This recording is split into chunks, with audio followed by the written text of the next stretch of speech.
Мичуринский парк сегодня зрелище удручающее. Нет привычных каруселей, распиленные деревья, раскуроченная земля. Вместо зеленой зоны – пустырь. Но еще больше местных жителей пугает неизвестность. О том, что и когда здесь будет, информации нет. По данным мэрии Сыктывкара, в парке вырубают, цитата, «только больные деревья, аварийно опасные, высокоствольные, наклоненные экземпляры с открытой корневой системой, сухостой». Всего около сотни. Каждое предварительно обследовали специалисты. Пришло время заниматься и Мичуринским парком.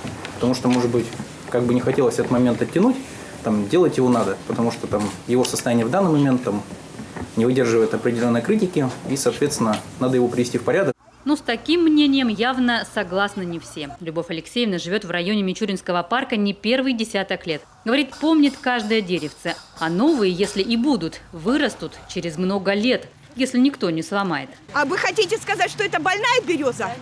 Вот это больная. Найдите хоть одну больную. Конечно, деревья жалко, и потом жалко детскую площадку. Очень жалко. Для детей у нас совершенно ничего нету.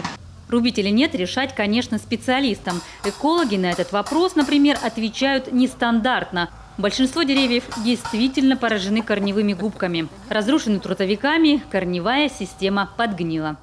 Вот эта вот часть полностью уже гнилая, то есть видно, что это дерево в ближайшем будущем, оно бы погибло само по себе. Дело в том, что основная часть парка находится в низине. Здесь периодически стоит вода.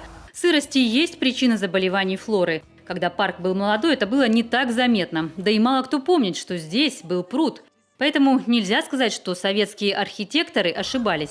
Наоборот, вода планомерно скапливалась в одном месте. А утки и лебеди, которых здесь подкармливали, еще и поедали личинок комаров. Баланс нарушился, когда пруд забетонировали. Вот почему главный вопрос сегодня – предусмотрено ли решение проблемы водоотведения.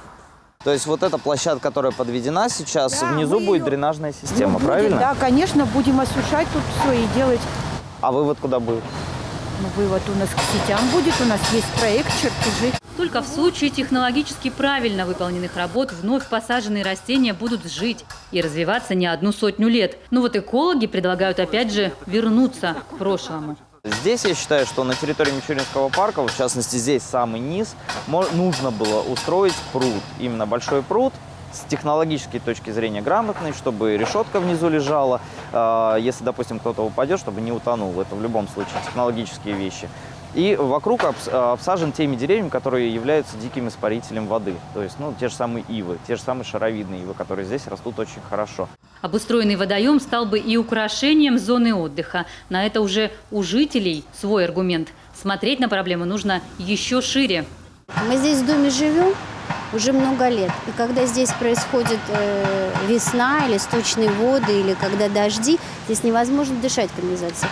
Это легче всего взять, это все засыпать и поднять. Нужно сначала все это отремонтировать, посмотреть дренажную систему, поправить все канализационные колодцы, посмотреть все, что здесь вокруг, все гнилое, все старый жилой фонд, а потом уже засыпать, поднимать и высаживать. Да.